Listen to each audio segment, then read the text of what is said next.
Sebetulnya apa yang kita cari dalam hidup ini?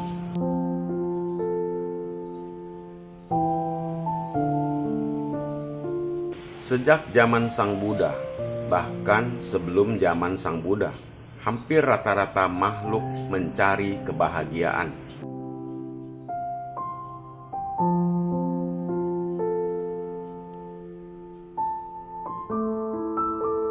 Tidak hanya manusia yang mencari kebahagiaan, binatang pun demikian.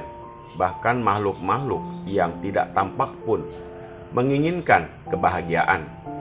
Terlebih kita manusia yang berakal selalu mencari kebahagiaan.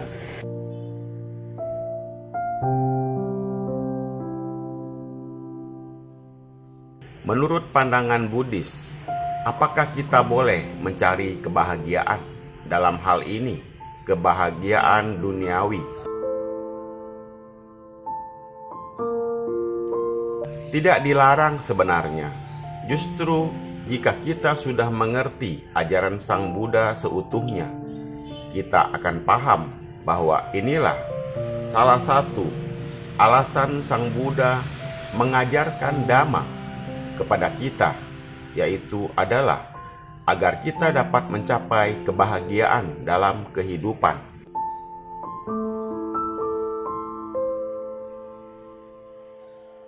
Buddha juga menyampaikan kepada kita, khususnya sebagai umat berumah tangga, bahwa ada 4 kebahagiaan yang dapat dimiliki sebagai perumah tangga.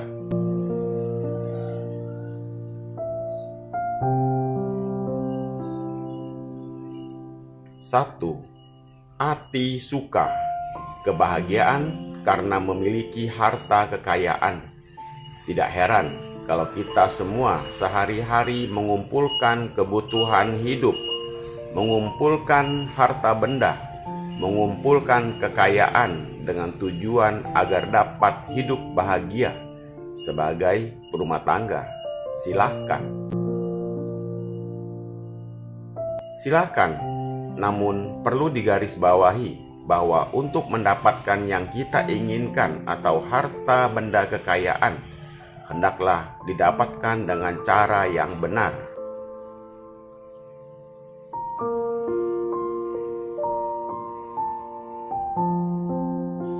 Dua, boga suka, kebahagiaan karena dapat mempergunakan kekayaan adalah kebahagiaan karena bijaksana dalam mengelola kekayaan dengan baik dan bijak.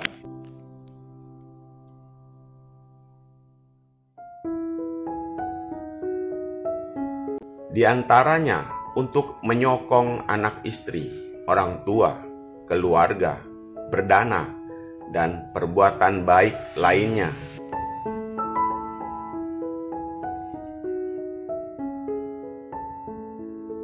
3. Anana suka, kebahagiaan karena terbebas dari hutang adalah kebahagiaan yang dirasakan karena terbebas dari segala macam hutang, baik hutang uang, hutang barang, apalagi hutang karma buruk.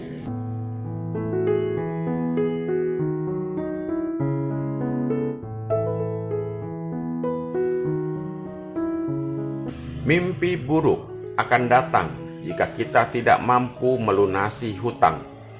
Oleh karena itu, hindarilah. Hutang karma buruk juga akan mengikuti tidak hanya dalam kehidupan ini, tetapi mengejar sampai ke kehidupan berikutnya, dimanapun kita dilahirkan.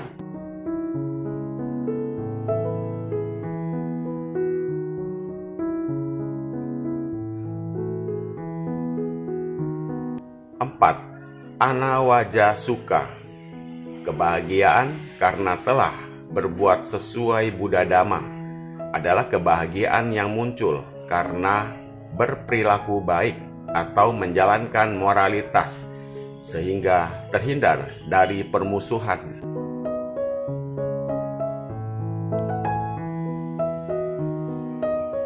Dhamma Sang Buddha tidak terlepas dari moralitas atau sila.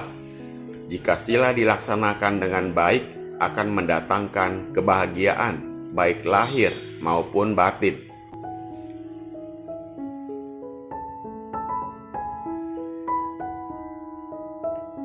Dengan memiliki kekayaan, bijaksana dalam mempergunakan kekayaan, bebas dari hutang, dan selalu menjalankan Buddha Dhamma, maka kita akan memperoleh kebahagiaan sebagai perumah tangga.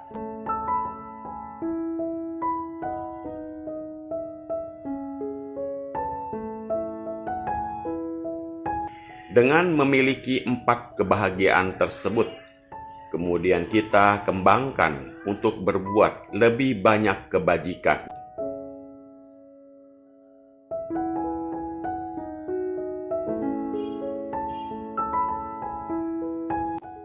Misalnya, selain menyokong keluarga, kita juga dapat menyokong kehidupan orang yang kekurangan, yang membutuhkan, seperti korban bencana alam, dan lain sebagainya.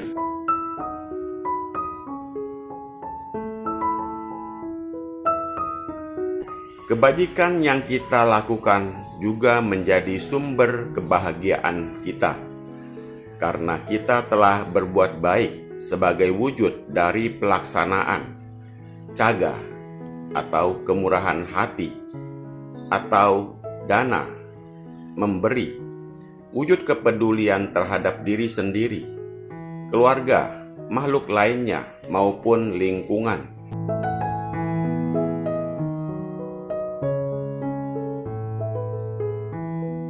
Peduli terhadap diri sendiri berarti bahwa kita mengarahkan hidup kita ini secara benar. Salah satu wujud kepedulian terhadap diri sendiri adalah dengan datang ke wihara untuk menambah perbuatan baik.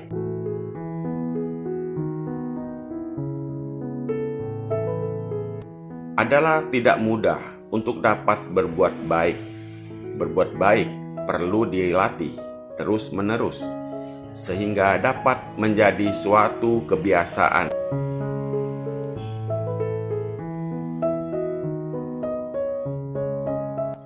Jika berbuat baik telah menjadi kebiasaan, maka secara otomatis kita akan sulit untuk berbuat hal-hal yang tidak baik.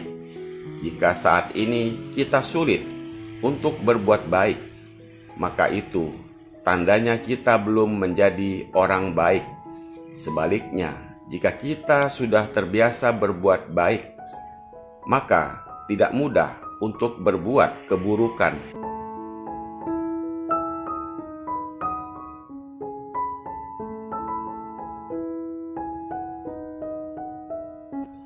Menumbuhkan hal-hal yang baik tidak datang begitu saja, tetapi membutuhkan latihan.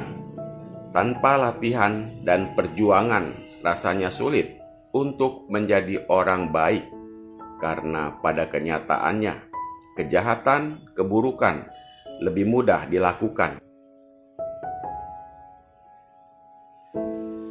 Contohnya, anak kita tidak diajarkan untuk berbuat buruk, tapi dia bisa sendiri melakukannya.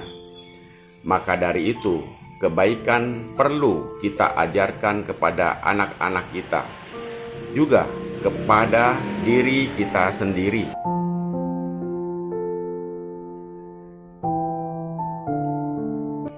Apa alasan Sang Buddha mengajarkan Dhamma?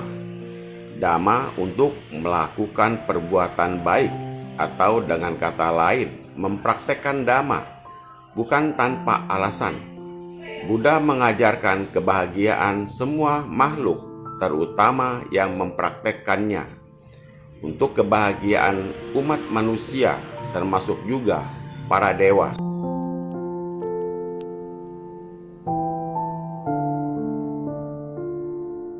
Manfaat menjalankan Dhamma akan dirasakan oleh mereka yang mempraktekkannya.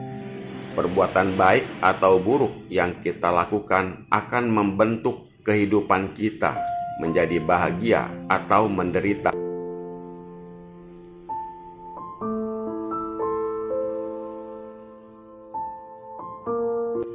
Bukan nasib ataupun cobaan, melainkan diri kita sendirilah yang menentukan bagaimana kehidupan kita. Berbahagialah kita sebagai siswa Sang Buddha, mengenal Buddha Dhamma untuk mengarahkan kita berjalan secara benar.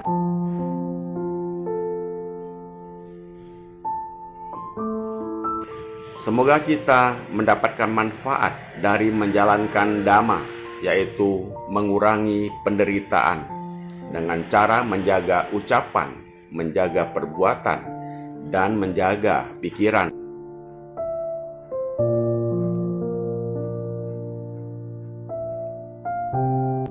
Semoga kebahagiaan menjadi milik kita semua. Semoga berkah Sang Tiratana senantiasa melindungi dan memberkahi kita semua. Semoga semua makhluk berbahagia. Sadhu, sadhu, sadhu.